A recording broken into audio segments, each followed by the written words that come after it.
Hello friends, সবাই কেমন আছেন? আশা করি সবাই ভালো আছেন। আমিও খুব ভালো আছি। তো এটা হলো মনোবনকুলের ভিডিও। তো এটা আমার একটা ফ্রেন্ড পাঠিয়েছিল মনোবনকুলের। তো এটা দেখেন কত সুন্দর ওইখানের। আর এখন ডিসেম্বর আর জানুয়ারিতে তো সবাই পিকনিকে যায়। তো পিকনিকে ঘোরার জন্য তো এটাও একটা অপশান হতে পারে। ডিসেম্বর জানুয়ারিতে যারা যারা যাবেন তো মনোবনকুল একবার গিয়ে ঘুরে আসবেন, যারা যারা যাননি। আর যারা গিয়েছেন, তেমন আমি বেশি জানি, তিনবার হয়েছে আমি গিয়েছি।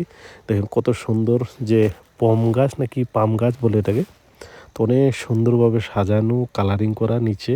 তো ভালো লাগে দেখে, ওইখানে জায়গাগুলো খুব ভালো লাগে। তারপরে এখানে একটা বুদ্ধ মন্দির আছে। তারপর ঘোরার জন্য জায়গা আছে অনেক ভালো। তো যারা যারা যাননি তো দেখেন কত সুন্দর, আর গিয়ে ঘুরে আসতে পারেন। তা আমরা গিয়েছি 3বার। তো আমাদের কাছে খুব ভালো লাগলো। তা আপনাদের কাছেও হয়তো ভালো লাগবে। জায়গাগুলো দেখে মানে এরকম লাগে ওই জায়গাগুলোতে, যেটা একদম ফরেনের মতন লাগে, মানে বিদেশের একটা পর্যটন কেন্দ্রগুলো যেরকম সাজানো থাকে, তো এটা এরকম সাজানোই দেখেন। তো এখানে দোকানও আছে, এদিকে দোকানপাট আছে কিছু কিছু।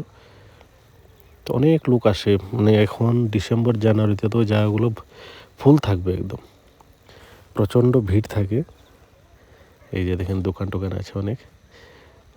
তো এখানে গিয়ে ভালো লাগে, এখানে সাজানো গুছানো, আর মানে আকাশটাও কীরকম লাগে ওইখানে যাওয়ার পর। এই যে আমার ফ্রেন্ড একটা, তো ফ্রেন্ড পাঠিয়েছে ওইখান থেকে। তো এটা আমার ফেসবুক ইউটিউবের ফ্রেন্ড, তো বলছে যে আমি মনোবনকুল বাড়ি ওইখান থেকে পাঠাচ্ছি। দেখেন, তো লাস্ট অব্দি ভিডিওটা দেখতে থাকবেন। তারপর ওইখানে যে বুদ্ধ মন্দির আছে, তারপর ওটাতে অনেক সাজানো গোছানো অনেক কিছু।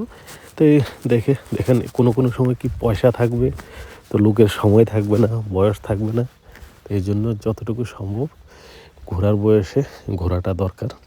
আর বিশেষ করে ডিসেম্বর জানুয়ারিতে, যেমন নতুন বৎসর আসবে আর পুরানো বৎসর যাবে, তো সবাই যায়। তো কম বেশি সবাই একটু ঘুরতে যায়, পিকনিক করতে যায়। তো এইসব জায়গাগুলোতে যাবেন, ভালো লাগবে। তারও আমাদের ত্রিপুরাতে কিন্তু অনেক ঘোরার জায়গা, পর্যটন স্থল প্রচুর আছে।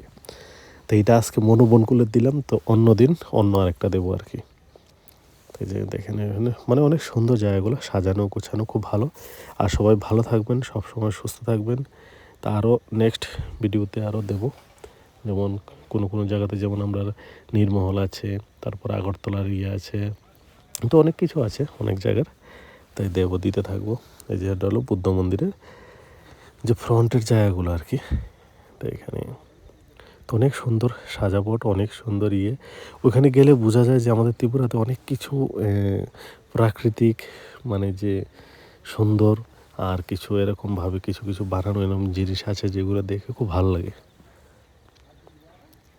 আপনাদের কাছে কেমন লাগছে অবশ্যই কমেন্ট করে জানাবেন। তো যারা যারা যাননি মনোবনকুল, তো গিয়ে ঘুরে আসবেন, তা আশা করি ভালো লাগবে।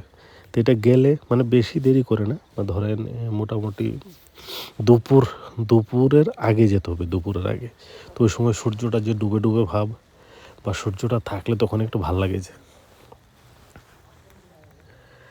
ঠিক আছে, তো সবাই ভালো থাকবেন। আর জায়গাগুলো কেমন লাগছে কমেন্ট করে অবশ্যই জানাবেন। আর যারা এখনও যাননি পিকনিকে, গিয়ে ঘুরে আসতে পারেন। ওকে, বাই, ভালো থাকবেন সবাই।